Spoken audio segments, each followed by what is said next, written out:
The Britannia Challenge Cup. This is Cox Fours, the Club Cox Fours events, and we've got a Thames Rowing Club B closest to us against Molesey Boat Club on the far side. Away they go. Yeah, again, this is slightly less lively than the Cox's Fours with the Cox in the bow, so it just takes a bit longer to get this boat up and running.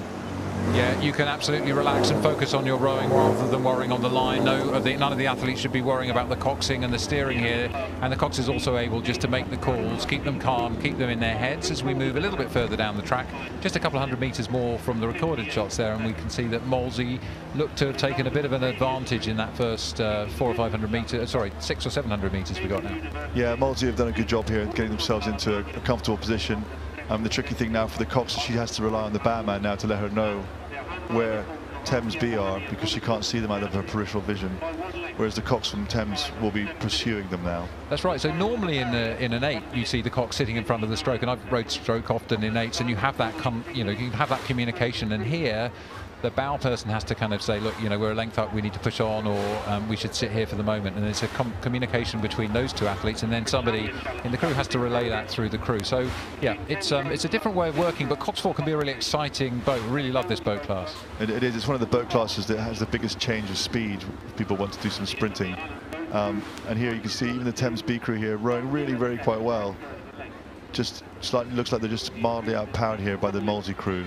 Yeah, Thames are the holders of this event, aren't they? And so the B crew, you might expect to be perhaps a little bit behind on that. Both of these crews actually come out of the club's second tier. So this is Molesey's second crew in the regatta.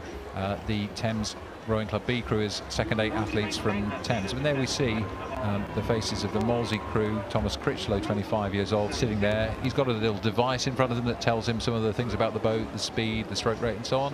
You can see what's he going to be saying to them there. He'll be just getting them to really focus on their technique and make sure they're all thinking about the same thing. There's no point all 4 of them thinking about a different aspect of the stroke at the same time. So he'll be making sure their thought process is clear and they're just being efficient. Yeah, so nice rowing so far by Molesey, just passing the 3/4 mile there. You can see that there's clear water now opened up from those signals on the right, the 1 and the 2.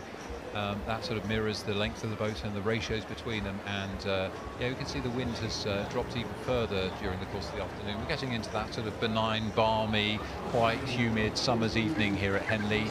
Time for a cold Pimm's or a cold beer, and maybe that's on the mind of the crews here. I don't know whether Thames now probably feel like they really want this race to be done and dusted. It's not their day today. No, they'd have come out knowing they were going to be up against us, and the Molesey crew is one of the stronger crews in the event. And so Thames B will have just gone out to attack as much as possible. And to be fair, the margin isn't, there's still a competitive crew involved in this, and they've raced this crew a few times. Yeah, that's right. So Molesey with Toby Teggett-Bow, Tom Rimmer at 2, Ryan Notter at 3, and stroke by Philip Kaufman with Tom Critchlow in the Cox's seats. Well, they're still pushing along quite hard, but they're looking nice and relaxed, quite loose style there.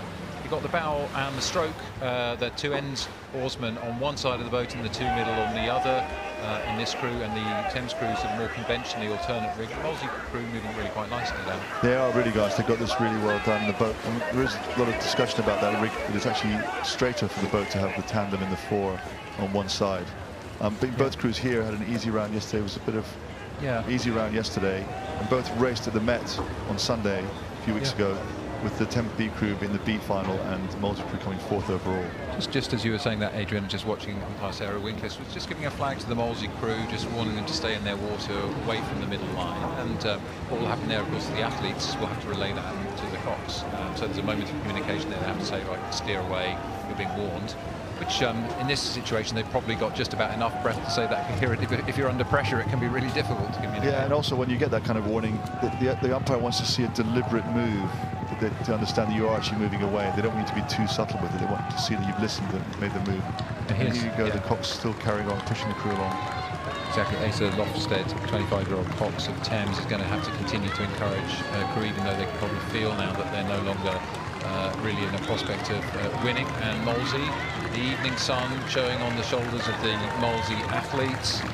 2 crews from the River Thames competing here at Henley on Thames in the beautiful Thames Valley. You can see the rolling hills of Buckinghamshire and Berkshire behind us, and The Stewards enclosure on day 2 of Henley really full of rowing fans and supporters. A lovely display of colour and applause for these two crews. Yeah, and here Molesey really getting to enjoy that applause as they come down to the finish line. Molesey winning by a length there. And Molesey really handled that race very well. That you could see the platform, even in the bouncy water, the way they kept the boat nice and level, was sitting up and able just to deliver their power efficiently, and that was the decisive thing, really.